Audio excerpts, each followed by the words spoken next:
Oke, shalom jemaat yang dikasihi Tuhan, kita bersyukur kembali kita boleh ada berkumpul di tempat ini pada sore hari ini. Kembali kita akan belajar firman Tuhan sore hari ini, ya, masih dalam rangkaian Welcome Series, di mana sepanjang bulan Januari ini kita sama-sama belajar lebih lagi mengenal apa yang Tuhan taruh di tengah komunitas kita. Minggu lalu kita sudah sama-sama membahas satu judul mengenal dengan benar. Ya, lewat komunitas ini kita dibawa untuk semakin mengenal Tuhan dengan benar melalui berita Injil. Dan hari ini, minggu lalu juga kita belajar bagaimana pengenalan akan Tuhan itu sanggup merubah kehidupan kita. Ya, merubah karakter kita, merubah sikap hati kita. Dan pada kesempatan sore ini kita mau belajar satu tema, berani bersaksi. Karena seorang yang hidupnya diubahkan oleh Injil, yang pasti terjadi dalam hidupnya adalah dia memiliki keberanian untuk bersaksi. Kita akan sama-sama membuka firman Tuhan. Di slide saya nggak cantumkan ayatnya. Mungkin boleh buka Alkitabnya. Saudara, di dalam Kisah Para Rasul 4 ayat 1 sampai dengan ayat yang ke-22. Ya, di situ judul perikopnya adalah Petrus dan Yohanes di hadapan mahkamah agama. Kita mau belajar bagaimana dua murid Yesus ini adalah orang-orang yang sederhana, tapi Tuhan berikan kepada mereka, Roh Kudus berikan kepada mereka keberanian untuk mereka bersaksi. Saya akan bacakan ayat yang ganjil, saudara bantu saya bacakan ayat yang genap, kita akan lakukan secara bergantian. Kisah Para Rasul 4 ayat 1 sampai 22, demikian firman Tuhan. Ayat 1, ketika Petrus dan Yohanes sedang berbicara kepada orang banyak, mereka tiba-tiba didatangi imam-imam dan kepala pengawal bait Allah serta orang-orang Saduki. Silakan.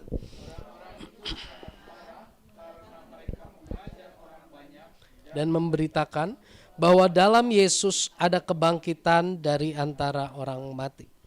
Mereka ditangkap dan diserahkan ke dalam tahanan sampai keesokan harinya karena hari telah malam. Tetapi di antara orang yang mendengar ajaran itu banyak yang menjadi percaya, sehingga jumlah mereka menjadi kira-kira 5.000 orang laki-laki. Pada keesokan harinya pemimpin-pemimpin Yahudi serta tua-tua dan ahli-ahli Taurat mengadakan sidang di Yerusalem. Yohanes dan Alexander dan semua orang lain yang termasuk keturunan imam besar. Lalu Petrus dan Yohanes dihadapkan kepada sidang itu dan mulai diperiksa dengan pertanyaan ini. Dengan kuasa manakah atau dalam nama siapakah kamu bertindak demikian itu? Maka jawab Petrus penuh dengan Roh Kudus, hai pemimpin umat dan tua-tua. Jika kami sekarang harus diperiksa karena suatu kebijakan kepada seorang sakit dan harus menerangkan dengan kuasa manakah orang itu disembuhkan, maka ketahuilah oleh kamu sekalian dan oleh seluruh umat Israel bahwa dalam nama Yesus Kristus orang Nazaret yang telah kamu salibkan, tetapi yang telah dibangkitkan Allah dari antara orang mati, bahwa oleh karena Yesus itulah orang ini berdiri dengan sehat sekarang di depan kamu. Yesus adalah batu yang dibuang oleh tukang-tukang bangunan, yaitu kamu sendiri, namun ia telah menjadi batu penjuru. Dan keselamatan tidak ada di dalam siapapun juga selain di dalam Dia. Sebab di bawah kolong langit ini tidak ada nama lain yang diberikan kepada manusia yang olehnya kita dapat diselamatkan. Ketika sidang itu melihat keberanian Petrus dan Yohanes dan mengetahui bahwa keduanya orang biasa yang tidak terpelajar, heranlah mereka dan mereka mengenal keduanya sebagai pengikut Yesus. Tetapi karena mereka melihat orang yang disembuhkan itu berdiri di samping kedua rasul itu, mereka tidak dapat mengatakan apa-apa untuk membantahnya. Dan setelah mereka menyuruh rasul-rasul itu meninggalkan ruang sidang, berundinglah mereka. Dan berkata, tindakan apakah yang harus kita ambil terhadap orang-orang ini? Sebab mereka telah menyatakan kepada semua penduduk Yerusalem bahwa mereka telah mengadakan suatu mukjizat yang menyolok dan kita tidak dapat menyatakan. Tetapi supaya hal itu jangan semakin luas tersiar di antara orang banyak, baiklah kita mengancam dan melarang mereka, supaya mereka jangan berbicara lagi dengan siapapun dalam nama itu. Dan setelah keduanya disuruh masuk,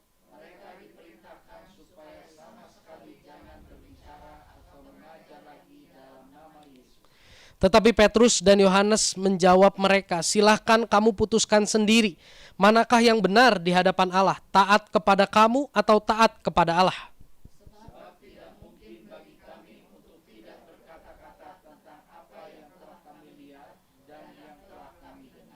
Mereka semakin keras mengancam rasul-rasul itu, tetapi akhirnya melepaskan mereka juga, sebab sidang tidak melihat jalan untuk menghukum mereka karena takut akan orang banyak yang memuliakan nama Allah berhubung dengan apa yang telah terjadi.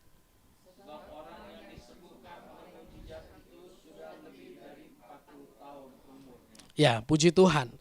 Di sini kita bisa lihat bagaimana Petrus dan Yohanes itu ditangkap oleh imam besar, oleh ahli Taurat, dan masuk ke dalam tahanan. Kenapa Petrus dan Yohanes ini ditangkap? Saya mau sedikit flashback cerita di perikop-perikop sebelumnya. Jadi suatu kali Yohanes dan Petrus jalan di bait Allah. Dan di gerbang bait Allah itu ada seorang lumpuh sejak lahir. Dan Petrus Yohanes menyembuhkan dengan kuasa Yesus, dalam nama Yesus, Petrus Yohanes menyembuhkan orang lumpuh tersebut. Ketika orang lumpuh tersebut sembuh, orang-orang yang ada di situ, masyarakat umum, mereka bingung. Mereka bertanya kepada Petrus dan Yohanes, "Dengan kuasa mana engkau menyembuhkan orang ini? Kok engkau bisa menyembuhkan orang ini?" Dan pertanyaan orang banyak itu menjadi kesempatan bagi Yohanes dan Petrus untuk menyaksikan tentang Yesus. Setelah mereka menyaksikan tentang Yesus, jumlah orang percaya tadi dituliskan bertambah menjadi 5.000 orang. Petrus khotbah, 3.000 orang bertobat. Dan setelah kejadian itu, bertambah orang percaya menjadi 5.000 orang, itu baru laki-laki saja. Jadi dampaknya dari kesaksian Petrus dan Yohanes itu sangat besar. Melihat dampak yang begitu besar, akhirnya ahli Taurat orang Farisi yang saat itu menganggap pengajaran dalam nama Yesus adalah suatu pengajaran yang sesat, memanggil Petrus dan Yohanes.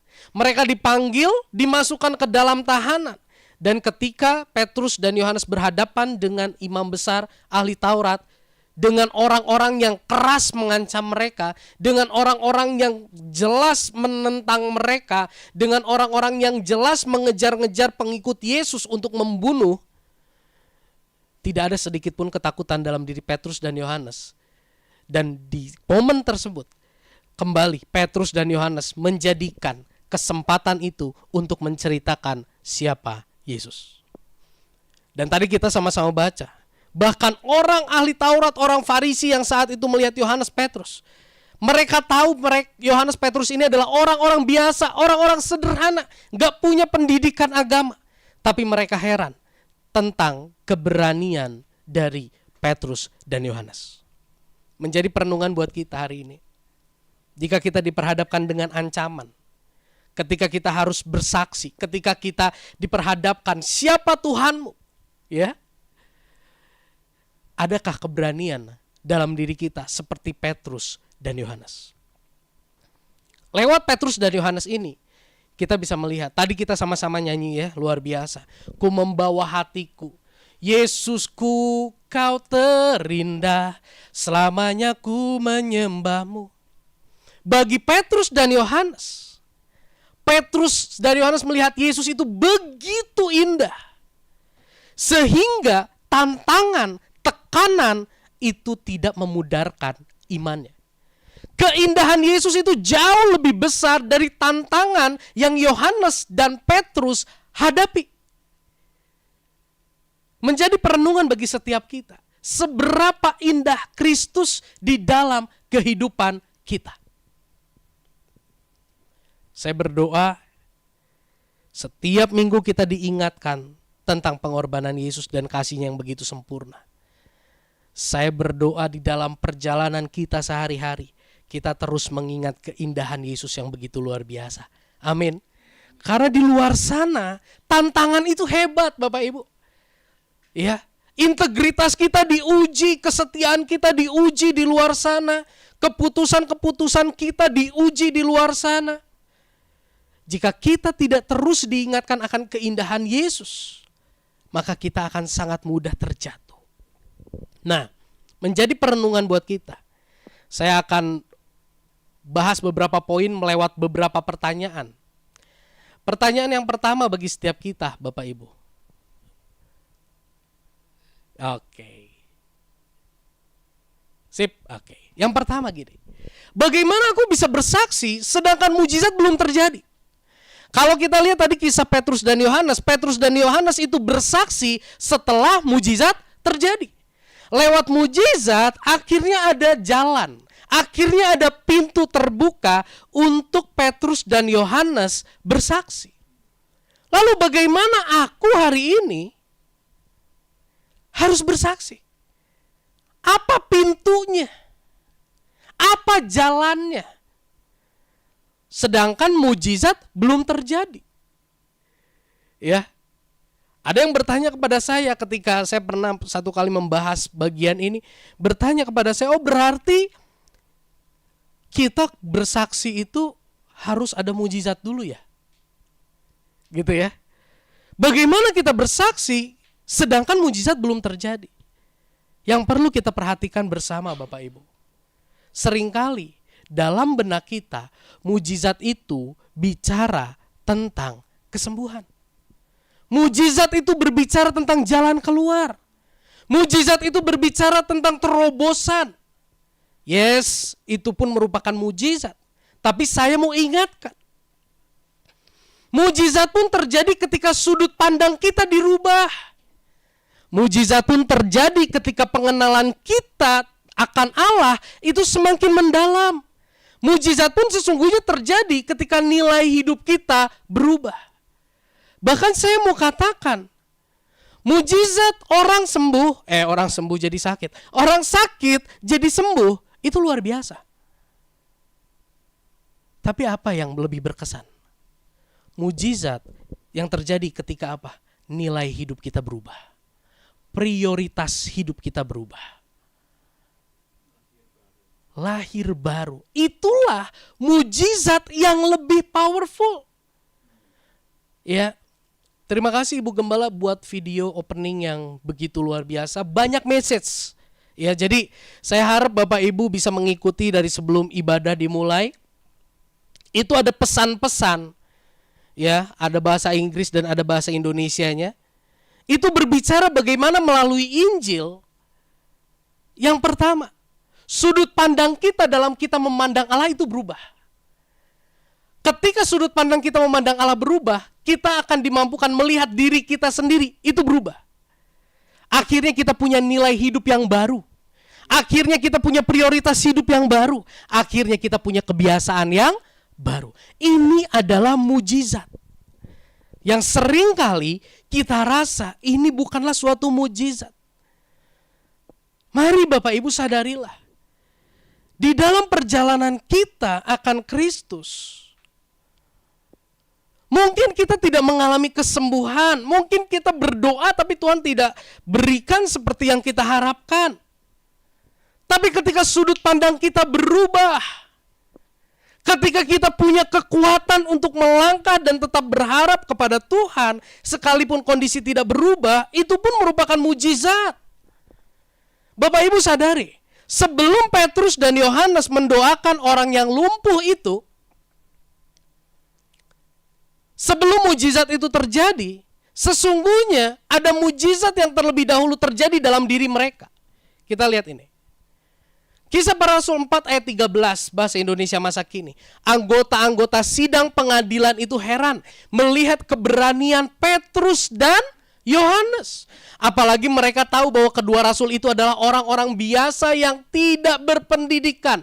Lalu mereka sadar bahwa kedua rasul itu adalah orang-orang yang ikut dengan Yesus. Wow. Ada mujizat sebelum orang lumpuh berjalan. Mujizat itu apa? Petrus yang adalah seorang penakut. Ingat Bapak Ibu? Dia yang sangkal Yesus. Tapi hari itu, dia punya keberanian yang begitu luar biasa untuk bersaksi tentang Yesus. Siapa Yohanes? Yohanes adalah orang yang sangat sederhana. Dia orang yang lembut hatinya. Ya. Tetapi ketika berhadapan dengan mahkamah agama, ketika mereka diminta pertanggungan jawab tentang imannya kepada Yesus, tidak ada sedikit pun ketakutan dalam diri mereka. Ini yang saya sebut mujizat yang terjadi dalam diri mereka. Bapak Ibu, mujizat itu tidak jauh dalam diri kita. Orang Petrus dan Yohanes orang biasa, tapi mereka punya keberanian untuk menghadapi tantangan yang begitu luar biasa. Bagi mereka, keindahan Kristus itu jauh lebih indah dibanding tekanan. Tadi saya sudah sebut. Keindahan Kristus itu jauh lebih penting untuk disampaikan dibanding keselamatan diri mereka. Bisa melihat di sini hal itu. Keindahan Kristus itu buat mereka itu jauh lebih indah dari tatapan orang-orang yang marah terhadap mereka.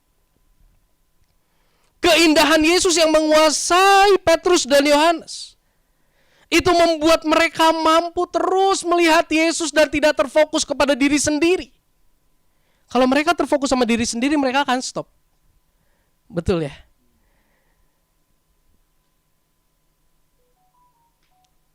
Satu contoh. Geva kalau lagi main, ya lagi asik main. Terus saya bilang gini, yuk naik motor. Itu mainan semua ditinggalin. Dia langsung ambil jaket, pakai sendal, langsung tarik saya untuk naik motor. Ketika kita naik motor, Gev, yuk pulang makan, gak mau pulang. Gev, yuk pulang nonton, gak mau nonton. Gev, yuk pulang, mami tunggu, gak mau pulang. Bisa nangkap Bapak Ibu? Buat Geva, naik motor itu jauh lebih indah dari makanan. Naik motor itu jauh lebih indah dari tontonan. Naik motor itu jauh lebih indah dari mamahnya. Bagi dia saat ini, gitu ya. Petrus melihat keindahan Yesus itu jauh lebih indah dari dirinya sendiri. Sehingga mereka gak fokus sama dirinya sendiri. Di sini saya tulis. Minggu lalu kita bahas satu kata, ginosko. Ketika ginosko itu terjadi, ketika pengenalan yang benar itu terjadi, ketika pengenalan yang benar itu bertumbuh di dalam diri kita kepada Allah, maka mujizat itu tidak jauh dari hidup kita. Tetapi mujizat itu tetap dekat. Mujizat itu dekat, melekat, yaitu di dalam diri kita. Amin. Ketika pengenalan kita akan Allah itu terjadi dengan benar, maka mujizat itu terjadi dalam diri kita, Bapak Ibu. Percayalah. Ya, sekalipun kau mendoakan orang dan orangnya gak jadi sembuh, itu bukan patokan.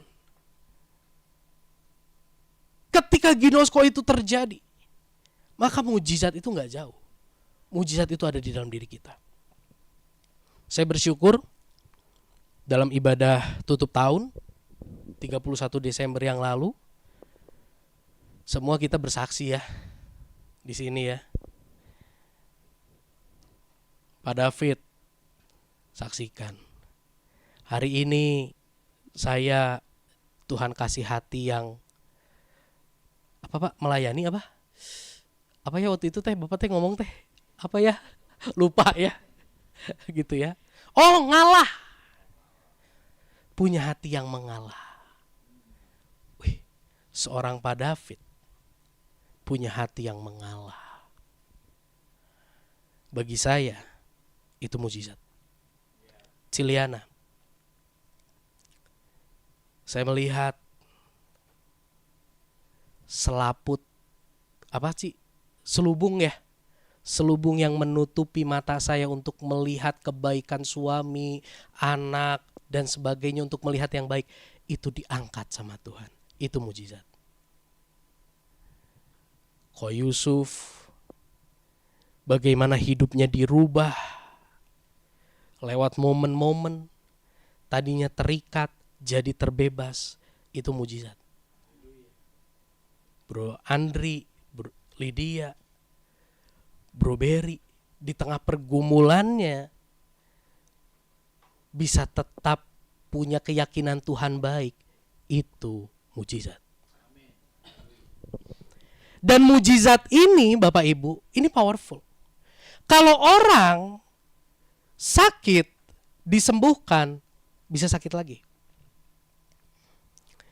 Sakit, waktu lagi sakit, Tuhan aku mau bertobat, mau sungguh-sungguh. Waktu udah sembuh, banyaknya konslet lagi. Betul ya? Tapi masalah hati ini ketika mujizat itu terjadi, yang akan terjadi apa? Perubahan hidup kita, perilaku kita. Sadarilah, mujizat itu seharusnya itu bisa dialami, itu bisa dinikmati oleh orang-orang di sekitar kita. Perubahan hidup kita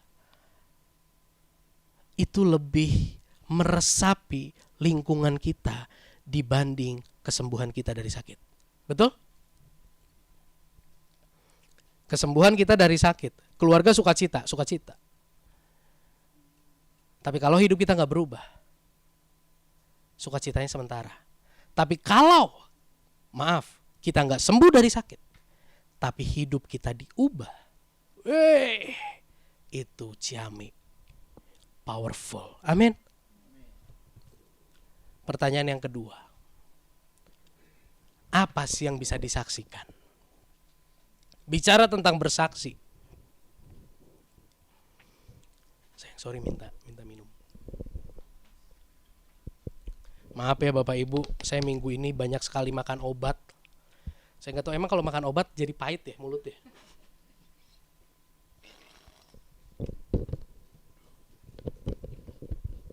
Pahitnya na'udzubillah bin jalik. Aduh, ya puji Tuhan. Nah, apa sih yang bisa disaksikan? Saya pernah dengar orang bersaksi tentang kesembuhan. Ketika saya dengar yang disaksikannya adalah bagaimana perantara-perantara Tuhan itu yang lebih menonjol dari Tuhannya. Ya, aku datang ke sini, dikasih ini itu, didoakan sama si ini, akhirnya aku sembuh. Saya bilang, Tuhannya di mana? Kita lihat kesaksian dari Yohanes dan Petrus. Kisah Para Rasul 4 ayat 10 sampai 12. Maka ketahuilah oleh kamu sekalian dan oleh seluruh umat Israel bahwa dalam nama Yesus Kristus, orang Nazaret yang telah kamu salibkan, tetapi yang telah dibangkitkan Allah dari antara orang mati, bahwa oleh karena Yesus itulah orang ini berdiri dengan sehat sekarang di depan kamu. Yesus adalah batu yang dibuang oleh tukang-tukang bangunan, yaitu kamu sendiri. Namun ia telah menjadi batu penjuru, dan keselamatan tidak ada di dalam siapapun selain di dalam Dia, sebab di bawah kolong langit ini tidak ada nama lain yang diberikan kepada manusia yang olehnya kita dapat diselamatkan. Ini kesaksian Petrus dan Yohanes di hadapan ahli Taurat orang Farisi. Ngeri Bapak Ibu. Petrus bukan sekedar bersaksi, tapi Petrus menyingkapkan kebenaran siapa pribadi Yesus. Yesus itulah pribadi yang telah kamu salibkan. Wow. Ngeri ya. Ini apa yang Petrus sampaikan, apa yang Yohanes sampaikan, ini nantang maut. Tapi kenapa Petrus Yohanes berani menyaksikan gitu? Karena Petrus dan Yohanes dalam pertolongan Roh Kudus, ingat, dalam pertolongan Roh Kudus dituntun untuk semakin ginosko, mengenal dengan benar siapa Yesus. Akhirnya dikuasai oleh keindahan yang luar biasa. Gak takut mereka nyampein ini. Ini ancamannya bisa langsung dibacok Bapak Ibu sama ahli Taurat orang Farisi. Di dalam Kisah Para Rasul 3 ayat 13-16. Waktu Petrus dan Yohanes baru nyembuhin dan orang-orang banyak kumpul di situ. Dia jelaskan gini, Allah Abraham, Ishak dan Yakub, Allah nenek moyang kita telah memuliakan hambanya, yaitu Yesus, yang kamu serahkan dan kamu tolak di depan Pilatus, walaupun Pilatus berpendapat bahwa ia harus dilepaskan. Wah, ini sangat mungkin dirajam mereka oleh orang-orang yang ada di situ. Tetapi kamu telah menolak yang kudus dan benar, serta menghendaki seorang pembunuh sebagai hadiahmu. Demikianlah ia pimpinan pemimpin, kepada hidup yang telah kamu bunuh. Tetapi Allah telah membangkitkan dia dari antara orang mati. Dan tentang hal itu kami adalah saksi. Dan karena kepercayaan dalam nama Yesus, maka nama itu telah menguatkan orang yang kamu lihat dan kamu kenal ini. Dan kepercayaan itu telah memberi kesembuhan kepada orang ini di depan kamu semua. Wow. Nggak ada Petrus ceritain orang ini bisa sembuh. Iya, saya tumpang tangan, dia sembuh. Petrus, iya, gara-gara saya dengar dia, saya berbelas kasih sama dia, saya doain dia sembuh. Ada kata-kata demikian? Enggak ada. Kesaksian Petrus dan Yohanes semuanya berpusat, katakan berpusat, hanya kepada Yesus yang kuasa dan kasihnya tidak terhingga. Kesaksian yang disampaikan oleh Yohanes dan Petrus sama sekali tidak menceritakan tentang dirinya sendiri. Kembali saya ingatkan, Petrus dan Yohanes begitu dikuasai oleh keindahan Kristus sehingga gak ada ruang bagi dia untuk menceritakan kehebatannya sendiri. Bahkan Petrus nggak cerita tentang bagaimana lidah api menguasai dia berbahasa dengan bahasa lain. Nggak ada kesempatan untuk cerita itu. Kenapa? Karena bagi Petrus dan Yohanes ada sesuatu yang jauh lebih indah untuk diceritakan, untuk disampaikan. Ya, Bapak Ibu ketika misalnya Bapak Ibu berlibur, ya, ke satu tempat misalnya gitu ya. 1 minggu misalnya. Ketika Bapak Ibu pulang, ditanya, gimana di sana rame gitu ya seringnya? Gimana di sana liburannya seru? Nah, Bapak Ibu kan gak ceritain dari menit ke menit, betul ya? Yang Bapak Ibu ceritakan adalah hal-hal yang indah, yang istimewa. Betul. Bagi Petrus, dia berbahasa dengan bahasa lain. Itu gak ada apa-apanya dibanding keindahan Kristus di dalam hidupnya. Maka keindahan Kristus yang Petrus dan Yohanes sampaikan. Bersaksilah bukan tentang apa yang engkau lakukan. Apa yang bisa kita saksikan? Ingat, bersaksi bukan tentang apa yang kita lakukan. Tetapi bersaksilah tentang bagaimana Injil, keindahan Kristus itu mengubah paradigma kita. Bagaimana keindahan Injil, keindahan Kristus itu merubah nilai hidup, prioritas kehidupan kita. Saya kembali mau yakinkan Bapak Ibu Saudara bahwa Injil itu begitu indah. Injil itu sangat berkuasa untuk merubah prioritas hidup kita. Yang akhirnya dapat terlihat dari tindakan kita berubah. Saya mau kembali ingatkan ini. Kita baca sama-sama bagian ini ya. 1, 2, 3. Injil bukanlah runtutan perintah Allah, tetapi runtutan pernyataan tindakan kasih Allah bagi kita manusia berdosa yang seharusnya binasa. Ini keindahan yang gak bisa dibandingkan dengan apapun. Yang membuat Petrus dan Yohanes tidak terfokus sama dirinya sendiri. Yang membuat Petrus dan Yohanes tidak takut menghadapi ancaman, tantangan jika ia harus terus bersaksi. Inilah keindahan yang membuat Petrus Yohanes terus berkobar-kobar memberitakan tentang nama Yesus. Apa? Bagaimana pernyataan kasih Allah dalam Yesus yang telah begitu sempurna mengasihi Petrus dan Yohanes. 1 Yohanes 4 ayat 10 bilang apa? Inilah kasih itu, bukan kamu yang telah mengasihi Allah, tetapi Allah yang telah mengasihi kamu. Kembali saya ingatkan, Bapak Ibu kita ini adalah orang-orang yang seharusnya kelimpahan murka Allah. Kalau hari ini ditanya siapa yang ingin diberkati Tuhan, semuanya angkat tangan. Pasti. Tapi izinkan saya mau katakan, sebelum kita kelimpahan kebaikan Tuhan, kita statusnya seharusnya adalah kelimpahan murkanya Tuhan. Tapi ketika kita harus kelimpahan murkanya Tuhan, ada satu pribadi yang rela menggantikan kita menanggung kelimpahan murka Tuhan tersebut. Namanya siapa? Yesus.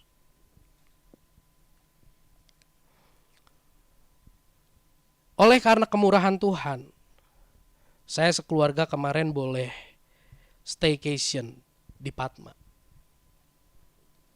Bapak Ibu, ketika saya sampai di Patma, saya lihat begitu bagus, begitu indah. Istri saya iseng buka Traveloka. Ini harganya segini. Oh my God. Langsung di benak saya gini. Sebelum kamu menikmati keindahan Patma, ada orang yang harus kehilangan sejumlah dana. Bisa nangkap? Sebelum kamu menikmati keindahan Patma, ada seseorang yang rela kehilangan sekian juta. Kamu gak kehilangan sekian juta, tapi kamu tinggal menikmati. Jangan lupa, ada orang yang rela kehilangan sekian juta. Di situ saya teringat tentang apa yang telah Yesus lakukan. Jika hari ini Anda menyadari bahwa Anda hidup dalam kebaikan Tuhan yang luar biasa, saya mau ingatkan, sebelum Anda mengalami kebaikan itu, ada seseorang yang menggantikan Anda menanggung hukuman yang seharusnya Anda tanggung. Orang itu siapa? Yesus. Tidak ada Allah lain yang seperti Dia begitu mengasihi kita. Saudara tahu bedanya anugerah dengan hadiah? Ada yang tahu bedanya anugerah dengan hadiah? Dunia hanya mengenal hadiah, tapi dengan kehadiran Yesus, dunia bisa mengenal anugerah. Hadiah itu diberikan kalau kita mencapai standar. Hadiah diberikan kalau kita ulang tahun. Hadiah diberikan kalau kita bisa mencapai satu standar. Tapi anugerah, tahukah Bapak Ibu, anugerah diberikan sebelum kita mencapai standar. Bahkan ketika kita tidak bisa mencapai standar, kita diberikan yang terbaik. Itu namanya anugerah. Dan itu terjadi di dalam hidup kita melalui Yesus. Petrus, Yohanes, dalam kesaksian mereka hanya menceritakan siapa Yesus. Karena Yesus begitu indah bagi mereka. Dan saya mau yakinkan saudara hari ini, Yesus pun indah bagi Anda. Kembali saya ingatkan ini, Bapak Ibu, saya undang pemain musik, kita akan selesai sebentar. Injil yang begitu indah itu berkuasa mengubah kehidupan kita. Melalui Injil, melalui keindahan Kristus, kita bisa dipuaskan. Mungkin hari ini Anda sedang mengalami kondisi krisis kasih. Mungkin hari ini saudara sedang merasa aku ini orang yang tidak diharapkan. Aku ini adalah orang yang tidak dikasihi. Aku ini dari dulu adalah orang yang selalu dinomorsekiankan. Aku ini orang yang selalu tidak mendapat kasih. Tapi ketika kita melihat apa yang Yesus lakukan, di situ kita dipuaskan. Karena kasihnya begitu sempurna.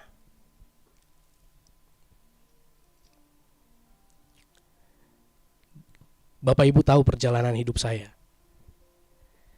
Berapa tahun yang lalu,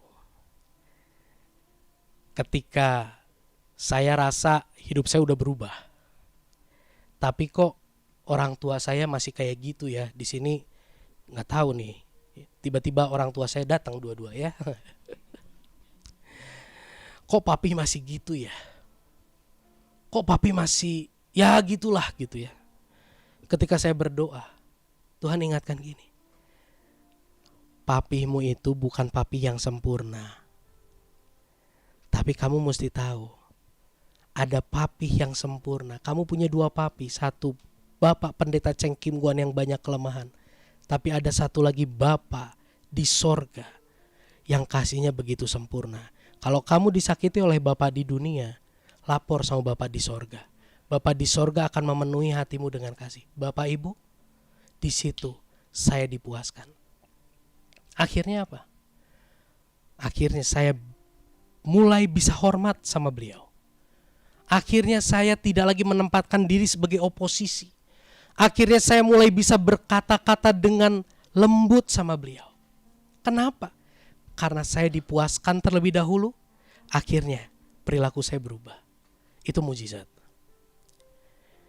Di dalam Injil, ketika kita melihat Injil keindahan Kristus, mungkin hari ini kita sedang berusaha dan sudah letih untuk mencapai status standar supaya bisa diterima di tengah keluarga. Karena mungkin keluarga menetapkan satu standar, kamu harus begini, begitu supaya bisa diterima. Hidup itu sangat meletihkan.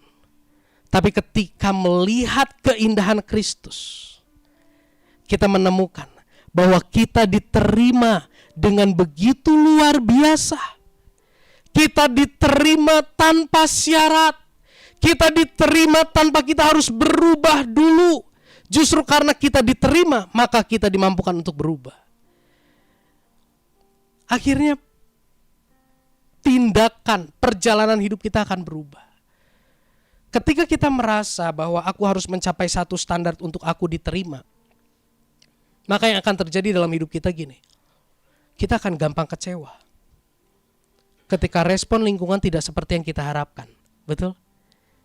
Kita tanpa kita sadari, kita pun akan jadi penuntut. Tapi ketika kita melihat Injil, bagaimana Injil itu berbicara tentang Dia menerima kita apa adanya, kita tidak lagi menjadi orang yang menuntut. Kita tidak lagi menjadi orang yang mengharapkan penerimaan dari lingkungan. Tindakan kita akan berubah. Kita akan menjadi suami yang dimampukan mengerjakan tanggung jawab sebagai suami, sekalipun kita melihat istri tidak menghormati kita. Kita sebagai istri, Anda wanita sebagai istri, mungkin hari ini Anda merasa Anda sudah lakukan yang terbaik bagi keluargamu, tapi Anda tidak dikasihi seperti yang Anda harapkan oleh pasanganmu. Itu kayak satu lingkaran setan yang mencengkram engkau dan akhirnya rumah tanggamu begitu melelahkan. Pandang keindahan Kristus dalam Injil. Engkau akan menemukan bagaimana engkau diterima. Ketika engkau menemukan bagaimana engkau diterima, disitulah engkau akan melakukan tanggung jawabmu sebagai istri tanpa melihat respon suami. Hidupmu berubah. Itu mujizat. Ketika kita dalam pergumulan yang hebat, kita merasa sendiri, kita merasa tidak ada support system yang mendukung, yang mendampingi kita. Kita rasa gak ada komunitas yang bisa mendampingi kita. Tapi ketika kita melihat keindahan Kristus dalam Injil, di situ ada satu jaminan bahwa aku Allah Immanuel, karena aku sudah membeli engkau dengan nyawaku, aku tidak mungkin meninggalkan engkau. Kita yang tadinya merasa kesepian di tengah masalah dan pergumulan, tetapi dengan melihat keindahan Kristus, kita tahu bahwa kita didampingi. Rasa khawatir itu hilang karena kita tahu Tuhan beserta. Rasa kesepian itu sirna karena kita tahu kita gak berjalan sendiri. Hati kita yang tadinya kecil, ciut, tiba-tiba berubah menjadi hati yang besar. Dengan kepala yang tegak kita menghadapi masalah pergumulan yang terjadi. Bukan karena kita hebat, tetapi karena kita tahu siapa yang mendampingi kita. Bahkan lewat hidup kita, sekalipun masalah gak selesai, tapi kita bisa tetap memancarkan sukacita. Sekalipun masalah gak selesai, tapi hidup kita tetap bisa menjadi berkat bagi orang lain. Kapan itu terjadi? Ketika mujizat terjadi dalam hidup kita, kita tahu bahwa Tuhan mendampingi kita. Ada satu pernyataan yang beberapa waktu saya sempat sounding kepada Bapak Ibu. Setiap fase kehidupan yang terjadi itu bukan Tuhan izinkan karena kita mampu, tapi karena Dia mau menyertai kita melewati semua itu. Ketika kita merasa tidak ada yang mengerti dan memahami kondisiku, dengan melihat Injil, kita tahu bahwa Tuhan terlebih dahulu mengalami kesedihan-kesedihan yang kita alami, dan Dia mengerti. Ketika kita terikat oleh hawa nafsu, oleh mamon, oleh keterikatan dosa ini dan itu, lewat Injil kita diperlihatkan suatu keindahan lain. Satu keindahan yang jauh lebih mempesona dari mamon. Satu keindahan yang jauh lebih indah dari hobi kita. Satu keindahan yang jauh lebih indah dari hawa nafsu kita.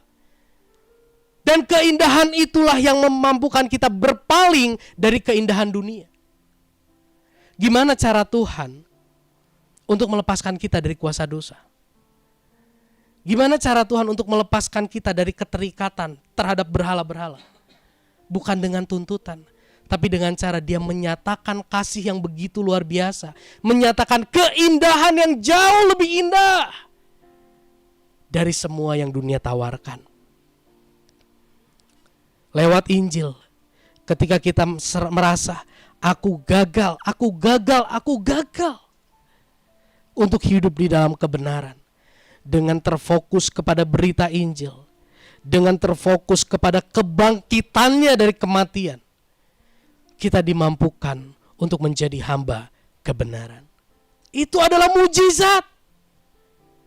Jika saudara hari ini sudah mengalami beberapa hal ini, di dalam pergumulan, di dalam perjalananmu Anda sudah mengalami hal-hal yang tadi saya jelaskan, saya katakan mujizat terjadi dalam hidupmu.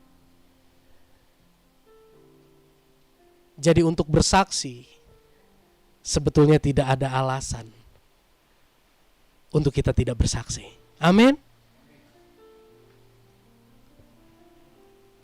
Pertanyaan yang terakhir, kapan kita harus bersaksi? Kapan kita harus bersaksi? Apakah aku harus setiap hari bersaksi seperti Petrus dan Yohanes? Enggak, Bapak Ibu. Saya tulis gini. Baca sama-sama. 1, 2, 3. Jadikan bersaksi sebagai gaya hidup kita yang baru. Jadikan bersaksi sebagai gaya hidup kita yang baru. Apa maksudnya? Biarlah mujizat yang Injil kerjakan untuk mengubah hidup kita itu nampak bagi lingkungan kita. Perubahan hidup kita itu nampak bagi lingkungan kita. Dan jika ada kesempatan untuk menceritakan hal itu, ceritakanlah. Karena Roh Kudus akan menolong dan memampukan kita. Seringkali untuk kita menceritakan tentang bagaimana Yesus mengubah kehidupan kita, bagaimana Injil mengubah kehidupan kita, itu pada saat timing yang gak kita duga. Betul? Tapi jangan takut. Ketika kita rasa kita tidak ada persiapan untuk menceritakan tentang bagaimana Tuhan merubah kita, tidak ada kesempatan untuk kita mempersiapkan diri, belajar, untuk kita bersaksi. Ada Roh Kudus yang menolong kita. Matius 10 ayat 19-20 kita baca sama-sama. 1, 2, 3. Apabila mereka menyerahkan kamu, janganlah kamu khawatir akan bagaimana dan apa yang akan harus kamu katakan. Karena semuanya itu akan dikaruniakan kepadamu pada saat itu juga. Karena bukan kamu yang berkata-kata, melainkan Roh Bapamu. Dia yang akan berkata-kata di dalam kamu. Amin. Ini yang terjadi sama Petrus dan Yohanes. Kalau Bapak Ibu baca perikop ini, maksudnya apabila mereka menyerahkan kamu itu kepada siapa? Apabila mereka menyerahkan kamu kepada ahli Taurat, orang Farisi, itu maksudnya. Jangan takut. Apabila kamu diperhadapkan dengan sidang yang mengancam kamu, mengancam nyawamu untuk berhenti bersaksi tentang Kristus, jangan takut. Karena apa? Karena Tuhan tidak meninggalkan. Di sini dikatakan, karena semuanya itu akan dikaruniakan kepadamu pada saat itu juga. Kita lihat dengan jelas bagaimana Petrus dan Yohanes berani berkata dengan begitu jelas dan gamblang. Itu bukan karena mereka yang berkata-kata, tapi roh Bapamu, tapi Roh Kudus yang ada di dalam hidupmu, yang ada di dalam hidupku. Dia yang akan menuntun kita berkata-kata, menceritakan tentang Yesus yang sanggup mengubah kehidupan kita. Mari saudara, mujizat itu gak jauh. Mujizat itu ada di dalam diri kita. Karena sumber mujizat itu ada di dalam diri kita. Ketika kita semakin mengenal Dia, sudut pandang kita berubah. Nilai hidup kita berubah. Prioritas hidup kita berubah. Yang tadinya terfokus pada diri sendiri, tidak lagi terfokus pada diri sendiri. Perkataan kita berubah, tindakan kita berubah. Cara kita menyelesaikan masalah berubah. Kekesalan kita, cara kita meluapkan emosi kita akan berubah. Itu mujizat yang Anda sangat bisa saksikan kepada lingkunganmu. Engkau bisa berkata ketika anakmu bertanya, "Papi kok gak marah kayak dulu lagi?" Jangan bilang gini, "Ya papi kan belajar, papi kan latihan." Jangan itu yang utama. Ketika anakmu melihat perubahan dalam hidupmu, sampaikan kepada mereka. Karena Yesus rubah hati papi. Karena papi tahu papi ini gak boleh ngomong kasar, papi ini emosinya harus dikendalikan. Papi gak mampu, papi minta Yesus tolong. Dan Yesus tolong papi. Kamu bisa lihat perubahannya, itu mujizat. Papi bisa berubah itu karena mujizat. Kamu pun bisa berubah karena mujizat. Ketika Anda melihat istrimu berubah, jangan berpikir ada maunya.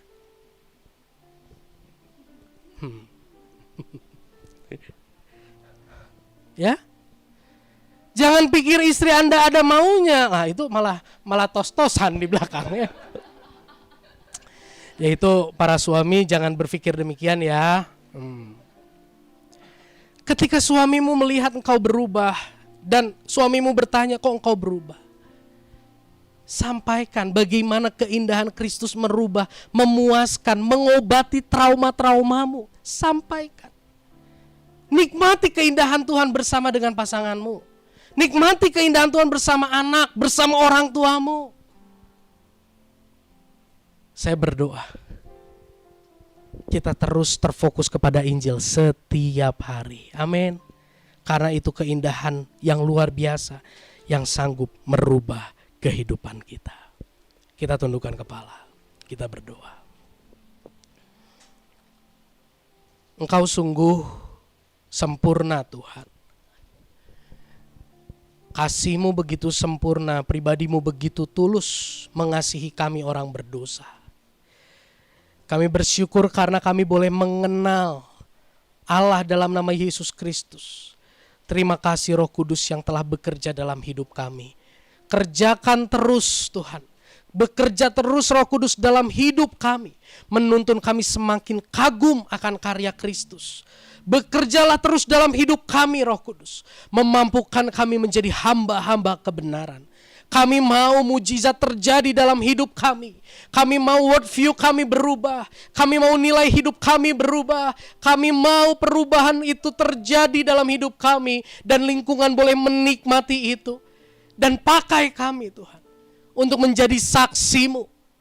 Yang menceritakan bagaimana kuasa-Mu begitu sempurna merubah kehidupan kami. Hamba-Mu berhenti berbicara. Meteraikan firman-Mu dalam hidup kami. Tolong kami menjadi pelaku firman-Mu yang taat dan setia sampai akhir hidup kami. Sebentar kami mau memberi persembahan. Kami mau memberi bukan untuk diberkati. Tapi kami memberi karena kami sudah memperoleh berkat terbesar. Yaitu pengorbanan Yesus di kayu salib. Yang mengampuni dosa kami. Yang sanggup menyucikan hati nurani kami. Terima kasih. Di dalam nama Yesus kami berdoa. Amin.